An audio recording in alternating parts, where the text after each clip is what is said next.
하나님이 보여주신 게 무엇인가 더 찾아보면 예수님이 오셔서 고난을 받으시고 우리의 죄와 허물 대신에 예수님이 십자가를 지시고 죽은 지 사흘 만에 부활하셔서 승천하시고 우리의 보좌를 준비해 주시는 그 예수님이 마지막 때에 심판주로 다시 재림하시는 것, 이것이 진리다. 이런 내용들이 진실성이 있다.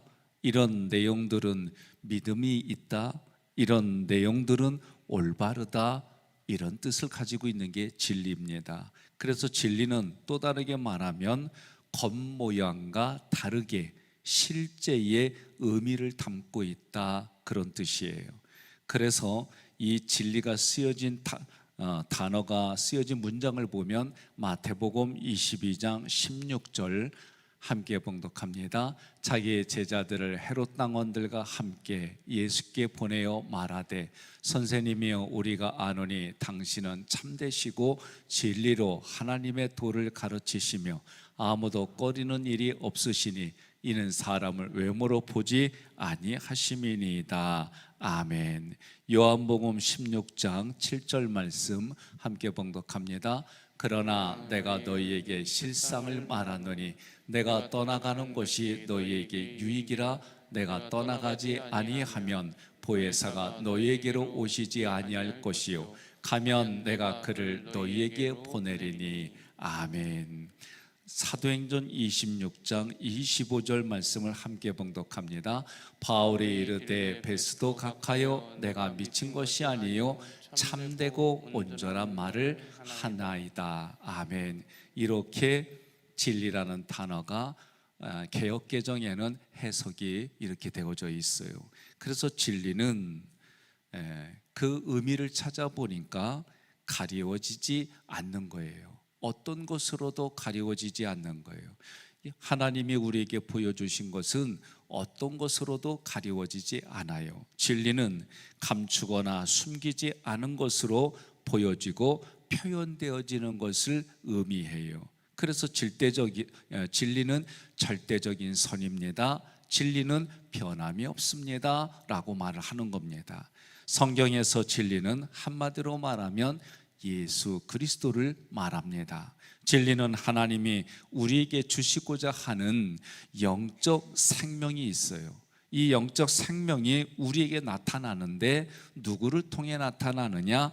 예수님을 통해서 우리에게 나타난 거예요. 그래서 예수님이 이 땅에 오셔서 죄 없으신 분이 고난을 받으시고 우리의 죄와 허물, 그 죄와 허물 때문에 십자가에서 죽으시고 죽은 지 사흘 만에 부활하셨습니다.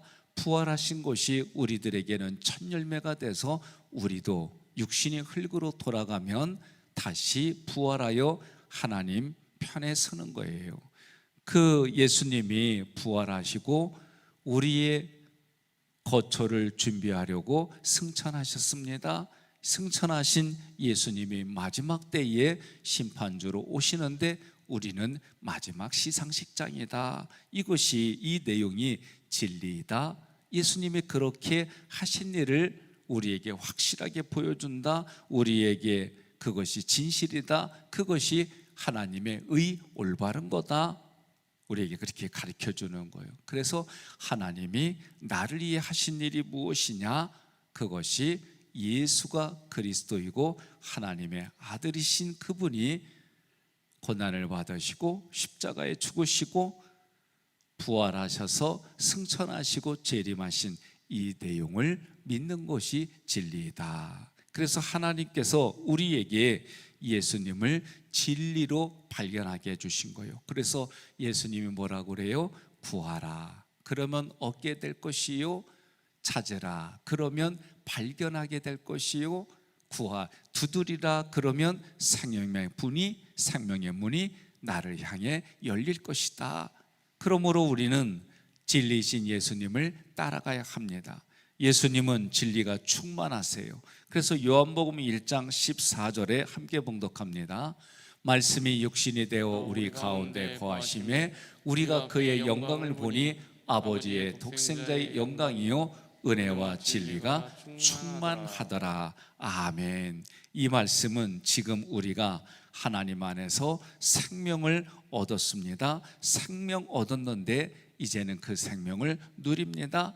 그 생명을 누린다고 할 때는 영원한 생명이 나에게 있습니다. 이 영원한 생명을 얻기에 필요한 것은 오직 예수밖에 없습니다. 진리는 예수님 자신이고 또한 십자가이고 그 십자가의 사랑이 진리이다, 그렇게 가르쳐 주는 거예요. 그러면 오늘 함께 봉독한 요한복음 8장 32절 다시 한번 함께 봉독합니다. 진리를 알지니 진리가 너희를 자유롭게 하리라. 아멘. 자, 진리가 뭐예요? 예수님. 다시 말하면 진리가 예수님이 십자가에서 우리에게 보여주신 사랑을 말하는 거예요. 이 자유 엘류데로는 자유롭게 하다, 해방하다, 그런 뜻이에요. 이 단어는 속박되지 않는 자유로운, 여기에서 유래했어요. 그러면 이 엘류데로스는 오고 가는 것이 자유로운 상태를 말해요. 정치적으로, 사회적으로 자유한 상태예요. 또 어느 곳에 매이지 않은 독립적인 걸 말해요. 그래서 진리가 너희를 자유롭게 하리라 그럴 때 이 자유롭게 하리라, 이 뜻은 왕의 아들이 되리라, 그런 뜻이에요. 다시 말하면 진리가 너희를 자유롭게 한다, 이 얘기는 진리는 아까 분명히 예수님이라고 그랬고 더 구체적으로 예수님의 십자가의 사랑이다. 예수님의 십자가의 사랑이 우리를 왕의 아들, 다시 말하면 하나님의 아들이 되게 한다, 그런 뜻이에요. 자유는 죄로부터 자유함을 가져다 주는 거예요. 그러니 예수님을 알게 되면 우리는 죄에서 건짐을 받게 된다.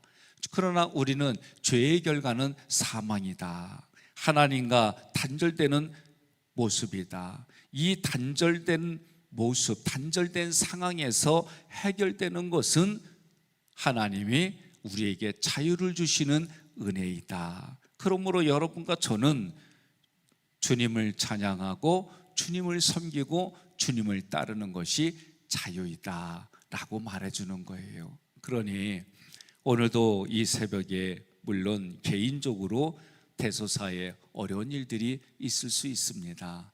그 어려운 일이 있을 때 하나님 앞에 나와 기도하는 거예요. 그러나 중요한 건 우리가 그런 기도를 할 때에 지금의 상황만 보지 마시고 내가 누구이냐, 진리로 하나님의 아들, 왕의 아들이 되게 해주신 이런 것들을 하나하나 묵상하고 생각해 보면 내 정체성이 누구인가를 확인하면 여러분 조금 더 다른 신앙생활을 하게 됩니다.